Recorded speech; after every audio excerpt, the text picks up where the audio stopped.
In the dead of night, deep inside the stone corridors of Windsor Castle, a coded message was hand-delivered to three of the most powerful royals, William, Anne, and Edward.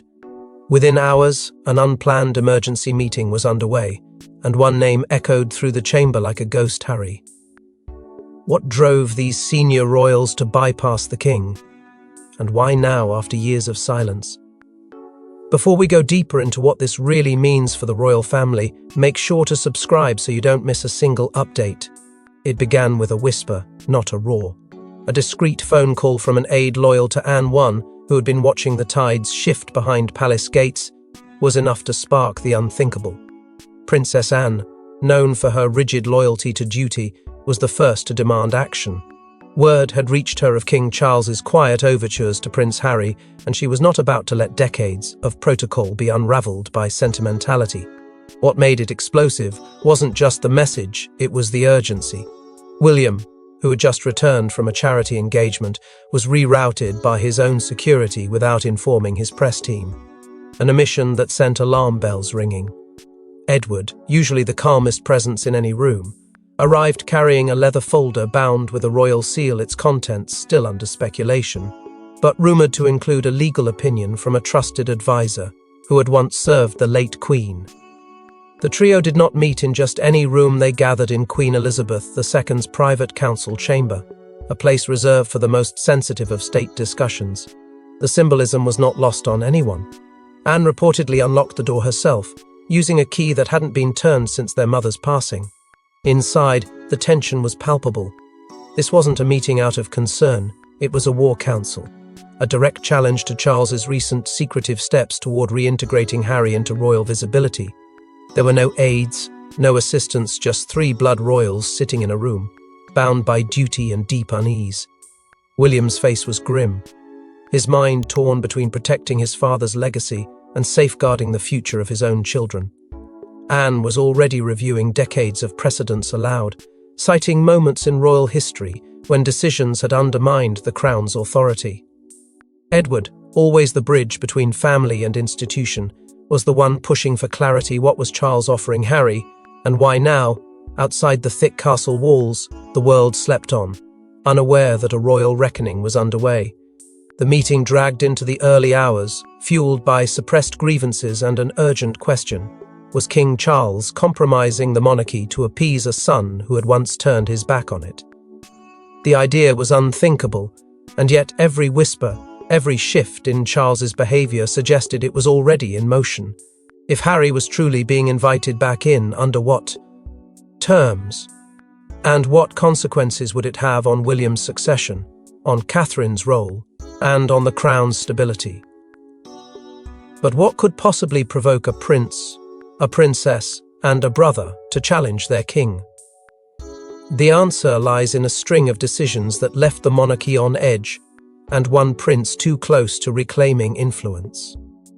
Rumours began swirling months ago. King Charles had quietly resumed contact with Prince Harry, and insiders claim clandestine agreements were forged behind palace doors.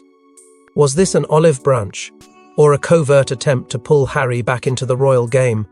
At first, it seemed like little more than gossip, a whispered conversation caught by an observant aide, a strange alteration to the royal security schedules, an unexplained delay in Charles's public itinerary.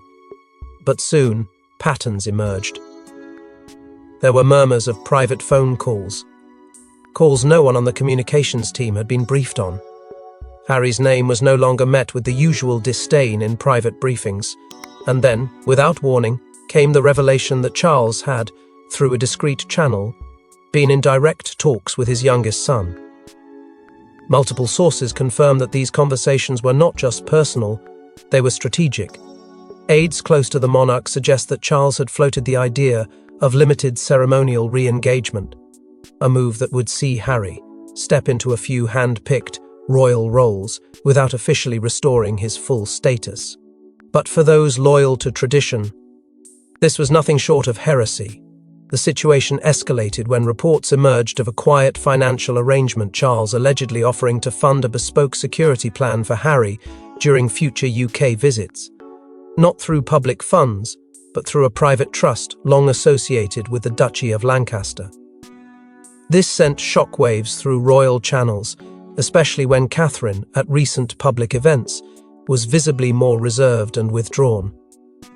Observers noted her discomfort, a stark contrast to her usual composure, igniting speculation that even she had not been consulted on these decisions. The deeper the whispers went, the clearer the picture became. Charles was taking bold, private steps to bring Harry back into the fold, and he was doing so without informing those closest to the throne. Senior aides were stunned. Long-standing advisors, those who had guided Charles through the transition to kingship, were reportedly bypassed entirely. Decisions that would reshape the structure of the monarchy were being made without their counsel. And it wasn't just the courtiers who were blindsided. Queen Camilla, known for guarding her position with tenacity, was said to be furious after learning she had been excluded from the reconciliation talks. In one reported incident, she confronted Charles behind closed doors and demanded clarity, only to be met with silence. She felt betrayed not just by Harry's re-entry, but by Charles's secrecy. The resulting tension threatened to unravel. The carefully curated unity of the post-Elizabeth era. Then came the most shocking revelation of all. A set of unearthed internal documents never meant for public eyes suggested there were preliminary drafts in motion, outlining a pathway for Harry to regain select royal duties. These weren't ceremonial invitations. They included strategic initiatives tied to Commonwealth outreach, mental health advocacy, and even limited representation at state events. For William, Anne, and Edward, this crossed a line. It wasn't about healing wounds anymore. It was about altering the structure of power itself. As word of these secret pacts reached those loyal to tradition, one figure refused to remain silent, and that voice would shake the monarchy to its core. Princess Anne has always been the monarchy's iron spine, unwavering, discreet, loyal. But this time, she crossed a line even she had never dared before. Her confrontation with Charles wasn't just defiant, it was personal. She had waited patiently, observed the shift, watched as quiet accommodations were made for the son who had once burned every royal bridge behind him. But when whispers reached Anne that Charles was in talks to formally reintroduce Harry into the inner workings of the monarchy, something inside her broke, not out of bitterness, but duty. With a resolve few have ever dared challenge, she stormed into a closed meeting between the king and his senior advisors, interrupting proceedings that had not welcome met her presence. She didn't care. The doors were flung open, and for the first time in decades, palace staff heard raised voices echoing through the corridor that led to the king's private council chamber. Among those words, one hit like a hammer: betrayal. Anne wasn't just confronting a monarch, she was confronting her brother. Her voice, usually composed and measured, shook with controlled rage. She demanded to know how Charles could so easily discard the legacy of their mother, the woman who had spent 70 years building a throne defined by sacrifice, not sentiment. She reminded him of promises made on the eve of Queen Elizabeth's passing, vows exchanged in private that the institution would remain firm, unshaken by personal emotions. And yet, here he was, entertaining the idea of welcoming back the very man who walked away from his duties when the crown needed him most. Her fury wasn't about revenge, it was about preservation. To Anne, Harry's exit had not been a disagreement, it had been abandonment. He hadn't just left the country, he had left behind a legacy, a family, and a people. She saw his return not as healing, but as dangerous precedent. What example would it set? That royal blood absolved all responsibility, that titles could be relinquished and reclaimed at will.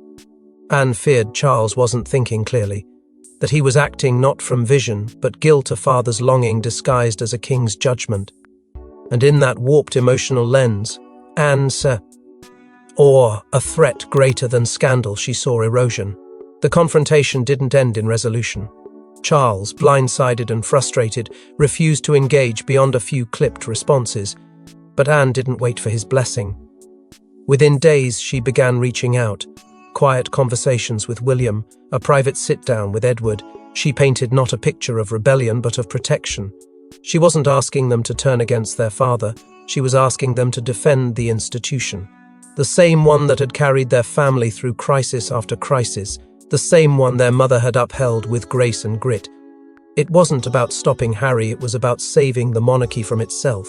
With Anne's gloves off and Charles unwilling to back down, the royal battlefield shifted and Prince William stepped into a role few ever imagined. For years, William stayed silent about his brother's choices, choosing diplomacy over drama. But now, with the crown's future at risk and Catherine's stability threatened, the heir to the throne decided it was time to act, and his ultimatum stunned even the most seasoned courtiers. It didn't happen all at once. At first, William played the long game, offering calm assurances behind closed doors, defending his father's choices in public, and avoiding anything that could fan the flames of another royal war. But tension doesn't sit quietly forever. As Charles inched closer to inviting Harry back into the fold, William's patience began to unravel. He had watched the damage of the past few years accumulate like cracks beneath the royal crest. Each controversy, each media circus, another blow to the institution he was born to inherit. And behind that calm exterior was a man at war with himself, torn between family and future, between blood and the burden of destiny. But the tipping point came not from politics but from pain. Catherine, already under immense public pressure, was said to be suffering behind the scenes.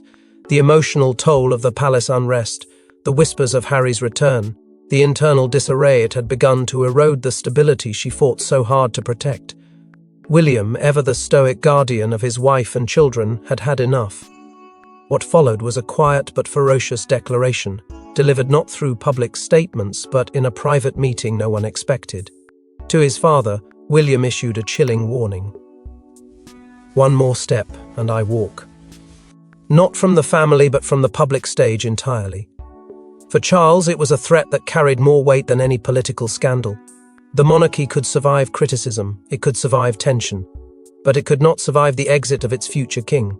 In the days that followed, William pulled back from scheduled appearances. Advisors noted abrupt cancellations, unexplained rescheduling, but in truth, he was working behind the scenes, meeting with Anne and Edward at Highgrove, far from the eyes and ears of London. There the trio began strategizing. Not out of revenge, but necessity. Anne brought her fire. Edward, his diplomacy. William, his conviction. Together they knew that to protect the monarchy, they had to act preemptively before Charles went too far. Before history repeated itself with consequences no one could undo. Leaked text exchanges later revealed William's refusal to stand beside Harry at any event going forward. "It sends the wrong message," he allegedly wrote.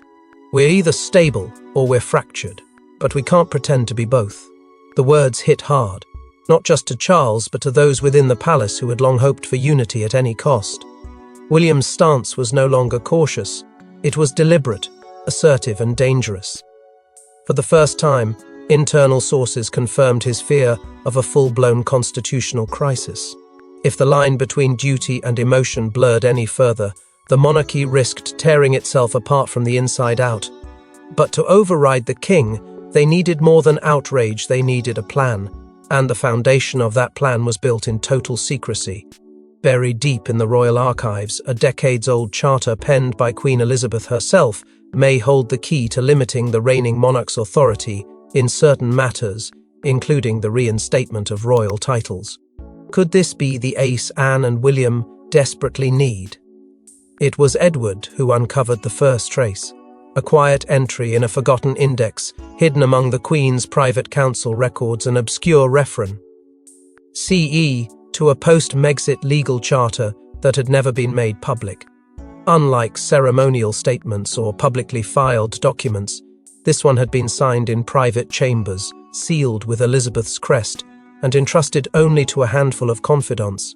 One of them, it turns out, was Edward. At the time, he had been tasked with safeguarding the Queen's more sensitive directives, those too politically volatile to surface during her reign. And now, as Charles edged closer to undoing the hard boundaries Elizabeth once drew, Edward realized what had been hidden away might now be needed to stop a constitutional unraveling. The contents of the charter were both simple and seismic. It reportedly laid out a strict framework surrounding succession, authority, and, most notably, the status of royals who voluntarily relinquished their duties. In elegant but unflinching language, it barred the reinstatement of any former working royal whose exit had been confirmed through formal declarations, specifically if that royal had engaged in commercial ventures, published grievances against the crown, or revealed internal family dealings. Every clause seemed tailor-made in anticipation of one person, Harry. But the timing raised questions. Why would the Queen draft such a document after Megxit, and why keep it hidden from public view? The answer, as Anne reportedly noted, was protection. Not from Harry, but from future instability. Elizabeth had known that her death would usher in a wave of emotio. Null. Impulsive decisions, ones potentially shaped more by grief and guilt than governance. The charter was her safeguard, her silent hand guiding the throne long after she was gone. It gave her heirs a legal shield, one that could prevent reconciliation at the cost of reputation. But it came with limits. The charter had power, but only if enforced. And to enforce it, they needed more than a document, they needed confirmation. Anne and Edward made quiet inquiries to the Privy Council, carefully worded and off the record. Legal minds began dissecting the clauses. Was it binding? Did it override the king's discretionary power? One advisor hinted that it did, at least in matters concerning title restoration and ceremonial elevation. If made public, it could prove Charles's hands were not as free as he believed. But if used tactically, behind the scenes, it could pressure him to back down without sparking scandal. William, ever strategic, favoured the latter. He didn't want war, he wanted containment, a silent block, a bloodless shield. The trio now had something they hadn't had before, a weapon embedded in legacy, one that could halt Harry's return not with confrontation but with precedent. It wasn't just about stopping a decision, it was about reminding the crown that even kings must answer to the will of monarchs past. And with that revelation, the power dynamics behind palace walls began to shift. Yet while the trio scrambled behind palace walls, one royal wild card, H, had already caught wind of the rebellion, and she wasn't about to stay silent. Queen Camilla had been sidelined from Charles's reconciliation attempts, but she wasn't going to stay in the shadows. With her influence slipping and enemies closing in, Camilla launched a counteroffensive aimed not at Harry, but at those plotting against him. Her fury ignited the moment she realized how thoroughly she had been excluded. Charles, her husband and monarch, had dared to orchestrate private negotiations with Harry without her counsel, something unthinkable in her world of calculated power plays. For years she had fought tooth and nail to legitimize her position, to craft her place within the crown. And now, as the court whispered of secret charters and whispered revolts, she understood one bitter truth: her place was being threatened, not by Harry's return, but by the growing alliance of Anne, Edward, and worst of all, William. So Camilla struck, not from a place of defense, but of vengeance. Their first explosive clash was behind palace walls, when Camilla confronted Charles in a private chamber. The Queen Consort was said to have demanded answers in a fiery exchange that shook even seasoned aides. Why had he kept her in the dark? Why had he allowed the wolves to circle while pretending all was well? Charles, caught between guilt and confusion, reportedly offered little more than evasive silence. That silence broke something in Camilla. If he would not protect her standing, she would protect it herself. Within 24 hours, carefully selected details of Anne's opposition to Harry began surfacing in royal-friendly tabloids. Anonymous palace sources suddenly seemed all too willing to reveal Anne's rigid obsession with tradition and her alleged vendetta against Harry. It was no coincidence, it was strategy. But she didn't stop there. Through trusted allies in the media, Camilla began quietly reshaping the public narrative. William, once portrayed as a stable heir, was now being framed as emotionally fragile and consumed by jealousy over his brother's global relevance. Tabloid headlines questioned whether William was truly the steady hand the monarchy needed. The insinuations were subtle but devastating. Meanwhile, Camilla made a personal attempt to sway Edward, reminding him, in a private moment, of Harry's past kindness toward Lady Louise, of the bond that had once existed between cousins. Whether it was heartfelt or manipulative, no one could say for certain, but the timing was impossible to ignore. Then came the most controversial move of all. A message never confirmed, but widely rumoured to Harry himself. Short, direct. Stay strong. Just 2 words, but enough to set off alarms within the palace. Was Camilla actively encouraging Harry to hold firm, even as the institution sought to box him out? Aides were divided, some still loyal to Camilla, others terrified of where her warpath might lead. Tensions erupted behind the scenes. Lo! Yalty lines blurred. The once cohesive palace machine began to fracture into factions, whispers turning into open disagreements. What had started as a secret operation to block Harry had now become a full-scale power struggle, one that threatened to rip the royal family apart from within. But Camilla's machinations would soon pale in comparison to what came next, because one document, hidden for years, was about to detonate everything. When a letter believed to be Diana's final private note to William was quietly handed over by a former royal archivist, its contents left the young prince shaken, and buried within it was a chilling warning about the future, a warning that now seemed terrifyingly prophetic. The letter had been sealed away for decades, tucked inside a secured vault at Kensington Palace, labelled only with the instruction to be delivered on William's 40th birthday. No one outside a select few even knew of its existence until now. According to palace insiders, it was handed over discreetly by an archivist who had grown uneasy as news of Harry's potential return to royal duties began dominating behind-the-scenes chatter. The letter, written in Diana's unmistakable hand, was not ceremonial. It was raw, deeply personal, and it cut through time with a clarity that made William's blood run cold.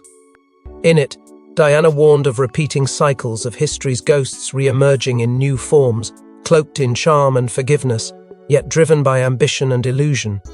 She died. Didn't name Harry directly, but her message was unmistakable. There will come a day, she wrote, when the path of duty and the path of family will no longer align. And in that moment, you must guard the throne with courage, not guilt. William, upon reading the final line, reportedly broke down. All the restraint, all the effort to remain calm amidst chaos shattered in a single moment, because this wasn't just a mother's warning, it was a prophecy unfolding in real time. The brother she had once hoped would be a source of unity had become a symbol of division, and now, standing at the precipice of a decision that could reshape the monarchy, Diana's words didn't just guide him, they anchored him. At the next strategy session with Anne and Edward, William shared the letter in full. Anne, usually composed and fiercely pragmatic, was visibly moved. She referenced it as proof that their course of action wasn't rebellion, it was preservation. It was duty fulfilled, not out of ambition, but out of honor to the very legacy their mother had given everything to protect. That letter became more than just ink on paper. It became emotional firepower, a moral compass in the storm of conflicting loyalties and political calculation. Every decision made after that moment carried Diana's silent signature. Every move to block Harry's reinstatement, every push to invoke the charter, every sleepless night of plotting their next step was done under the weight of her final plea. For William, it was no longer about what his father wanted. It was about what his mother had warned. The stakes had shifted from royal optics to generational reckoning. Fueled by Diana's words and the risk of permanent damage to the crown, the trio made their boldest move, yet one that would either save the monarchy or tear it apart. In the Highland silence of Balmoral, far from the public eye, the ultimate showdown unfolded. William, Anne, and Edward confronted Charles face to face. What began as a strategy session turned into a royal reckoning, with truths too dangerous to be spoken aloud finally erupting in full. No staff, no aides, no press. Just 4 royals bound by blood and torn by betrayal. They arrived unannounced, catching Charles entirely off guard. Balmoral had always been a sanctuary, a place where protocol softened, where family could simply be family. But this time, it became the arena for an unprecedented confrontation. The air was heavy not with tradition, but with consequence. Anne was the first to speak. Without preamble, she opened her folder and began reading aloud. The Queen's hidden charter, long buried in the archives, echoed through the stone walls of the private library. The room fell still, as Anne's voice tightened over the clause barring the re-entry of former royals who abandoned their duties. Charles reportedly went pale. He had never expected it to surface, let alone be weaponized by his own sister. Then came William, measured but fierce. He didn't hide behind diplomacy this time. His voice, though steady, carried the weight of a man who had held too much for too long. He spoke not only of the monarchy's future, but of his children's future. "What precedent are we setting?" he asked. "That walking away earns you a second crown?" The room tensed as he continued. Catherine, the children, the Commonwealth, none of it, he argued, could withstand a monarchy built on shifting ground. His words were not just argument. They were an ultimatum cloaked in heartbreak. And when he finished, the silence was thunderous. But it was Edward who delivered the final blow. Soft-spoken, often overlooked, he now became the unexpected hammer. With his voice devoid of emotion, he laid it out bluntly. "If you proceed, if you ignore this charter, if you betray everything she put in place, then the family fractures here. Now. Today." His words didn't need translation. The threat was clear. They would walk. Not from affection, but from allegiance. It wasn't personal anymore. It was structural. The walls of Balmoral had witnessed many royal whispers, but never had they held such explosive resolve. And Charles, he didn't shout, he didn't argue. He sat in silence, his face buried in his hands. For the first time, the King of the United Kingdom looked more like a man than a monarch trapped between a legacy he swore to uphold and the son he couldn't stop loving. Tears weren't seen, but something in him broke. And after a long, breathless pause, he looked up and said the only thing that made sense in that moment: "Give me 48 hours." But what happened in those next 48 hours would alter the royal course forever, and no one was prepared for the final twist. After 2 days of isolation and soul-searching, King Charles emerged with a single statement that would ripple through the palace halls.